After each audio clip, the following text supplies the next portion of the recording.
వరుస స్కామ్ల ఆరోపణలు కర్ణాటక సీఎం సిద్ధరామయ్య సర్కార్ మెడకు చుట్టుకుంటున్నాయి. దీంతో కాంగ్రెస్ సర్కార్ అడకత్తెరలో పడింది.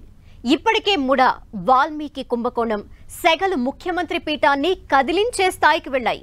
ఇప్పుడు ఏఐసీసీ అధ్యక్షుడు ఖర్గేకి చెందిన ట్రస్ట్ కి సర్కార్ అప్పనంగా భూములు కేటాయించిందన్న వివాదం చినికి గాలివానలా మారుతోంది. దీంతో ఏ నిమిషానికి ఏం జరుగుతుందోననే టెన్షన్ వెంటాడుతోంది. ఈ అవినీతి ఆరోపణలు సీఎం సిద్ధరామయ్య సీటుకు ఎసరు పెట్టేలానే ఉన్నాయి.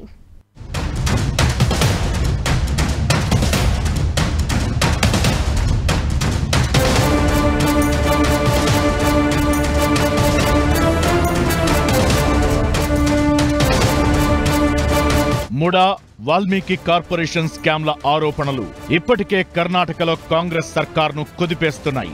ఇప్పుడు మరో వ్యవహారం కర్ణాటక సీఎం సిద్ధరామయ్య మెడకు గట్టిగా చుట్టుకుంటోంది. కాంగ్రెస్ జాతీయ అధ్యక్షుడు మల్లికార్జున ఖర్గే కుటుంబానికి చెందిన సిద్ధార్థ విహార ట్రస్టుకు రాష్ట్ర ప్రభుత్వం అక్రమంగా భూమి కేటాయించిందనే ఆరోపణలు వెల్లువెత్తుతున్నాయి. కర్ణాటక రాష్ట్ర రాజధాని బెంగళూరుకు సమీపంలోని హైటెక్ డిఫెన్స్ ఏరోస్పేస్ పార్క్ లో Karnataka industrial area development board KIADBకి చెందిన 5 ఎకరాలను కేటాయించారన్న వ్యవహారం కర్ణాటక రాజకీయాల్లో మరో కలకలం సృష్టిస్తోంది. KIADBకి చెందిన దాదాపు 50 ఎకరాల్లో మల్లికార్జున ఖర్గే ట్రస్టుకు 5 ఎకరాలు ప్రభుత్వం కేటాయించిందనేది బీజేపీ ప్రధాన ఆరోపణ. KIADB భూమిని పొందేందుకు ఖర్గే కుటుంబం ఏరోస్పేస్ ఎంటర్‌ప్రెన్యూర్ గా ఎప్పుడు మారిందని బీజేపీ గట్టిగా ప్రశ్నిస్తోంది. ఈ వ్యవహారంలో భారీ స్థాయిలో అక్రమాలు చోటు చేసుకున్నాయన్న అనుమానాలు వ్యక్తం చేస్తున్నారు కమలనాథులు. సిద్ధార్థ విహార ట్రస్ట్ లో ట్రస్టీలుగా ఏఐసీసీ చీఫ్ మల్లికార్జున ఖర్గేతో పాటు ఆయన భార్య రాధాబాయ్, కుమారులు ప్రియాంక్ ఖర్గే, రాహుల్ ఖర్గే, అల్లుడు గుల్బర్గా ఎంపీ రాధాకృష్ణ ఉన్నారు. ప్రజా సౌకర్యాల కోసం ఉద్దేశించిన భూమిని ట్రస్ట్ ఎస్సీ కోటా కింద పొందిందని బీజేపీ ఆరోపిస్తోంది. ఇది అధికార దుర్వినియోగం, బంధుప్రీతి కాదా అని ప్రశ్నిస్తున్నారు బీజేపీ అగ్రనేతలు. ఈ ఏడాది మార్చిలో జరిగిన ఈ అక్రమ కేటాయింపుపై వెంటనే విచారణ జరపాలనే డిమాండ్ తీవ్రమవుతోంది. ఇప్పటికే ముడా వాల్మీకి స్కామ్లు సీఎం సిద్ధరామయ్య రాజకీయ భవిష్యత్తుకు ప్రశ్నార్థకంగా మారాయి. కర్ణాటకలో కాంగ్రెస్ ప్రభుత్వానికి వ్యతిరేకంగా బీజేపీ రోజురోజుకి ఆందోళనల్ని తీవ్రతరం చేసింది. దీనికి పోటీగా కాంగ్రెస్ నేతలు కూడా నిరసనల బాట పట్టారు. మైసూర్ అర్బన్ డెవలప్మెంట్ అథారిటీ ముఖ్యమంత్రి కనుసన్నల్లోనే జరిగిందంటూ సీఎం, ఆయన కుటుంబ సభ్యులపై విపక్షాలు నిప్పులు చెరుగుతున్నాయి. ముడా స్కామ్ ద్వారా సిద్ధరామయ్య, ఆయన కుమారుడు ఎమ్మెల్సీ యతీంద్ర 4,000 కోట్ల రూపాయలు భారీ కుంభకోణానికి పాల్పడ్డారని బీజేపీ ఆరోపిస్తోంది. సొంత జిల్లా మైసూరులో సీఎం తన సతీమణి పార్వతమ్మ పేరిట చట్టవిరుద్ధంగా కోట్ల విలువ చేసే భూములు కేటాయించుకున్నారంటోంది. ఈ కుంభకోణంలో Mysore urban development authority, MUDA ఉన్నతాధికారుల ప్రమేయం కూడా ఉందంటున్నారు. ముఖ్యమంత్రికి తెలియకుండానే ఇంత పెద్ద కుంభకోణం జరిగిందా అన్నది బీజేపీ సహా విపక్షాల ప్రధాన ప్రశ్న. ఆయన ఒక వీక్ గ్రౌండ్ మీద ఉన్నట్టుగా తెలుస్తుంది. తర్వాత హైకమాండ్ కూడా ఆయన ఉప ముఖ్యమంత్రి రామ్దాన్ పిలిచి మాట్లాడాక వాళ్ళు ఫుల్ సపోర్ట్ మాత్రం సిద్ధరామయ్యకి ఇవ్వలేదు. ఇది మేము రాజకీయంగా పోరాడతామన్నారు. ఆ సమయంలో ఎన్నో విషయాలు కూడా బయటకు వచ్చినాయి. మార్చే అవకాశం కూడా ఉంటే మారుస్తాం.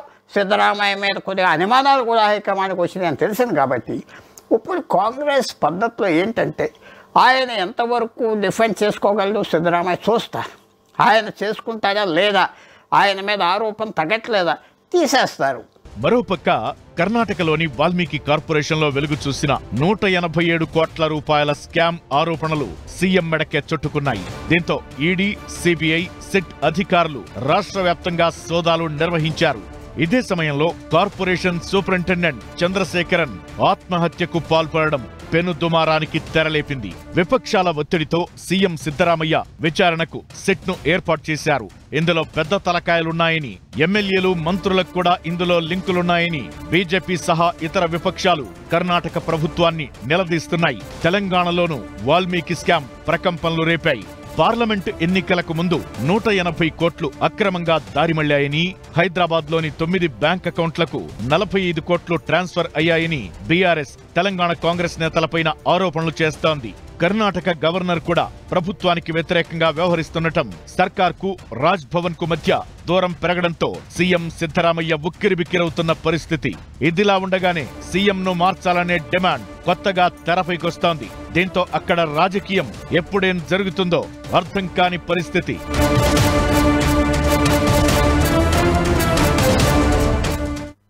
కర్ణాటక కాంగ్రెస్ లో పరిణామాలు వేగంగా మారుతున్నాయి. ముఖ్యమంత్రి సిద్ధరామయ్య వరుసగా కేసుల్లో కూరుకుపోతున్నారు. దీంతో సీఎం పదవిపై కన్నేసిన నేతలు కుర్చీ కోసం ప్రయత్నాలు ముమ్మరం చేశారు. సిద్ధరామయ్య ముఖ్యమంత్రి పదవి నుంచి దిగిపోవాల్సిన లేదా దింపేయాల్సిన పరిస్థితి వస్తే కుర్చీని ఎవరికి అప్పగించాలనే దానిపై కాంగ్రెస్ అధిష్టానం ప్లాన్ బి సిద్ధం చేసినట్టు సమాచారం. ఒక పక్క సిద్ధరామయ్యకు తమ మద్దతు ఉంటుందని చెప్తూనే మరోపక్క ప్రత్యామ్నాయ ప్రణాళికని రచిస్తోంది కాంగ్రెస్ అధిష్టానం.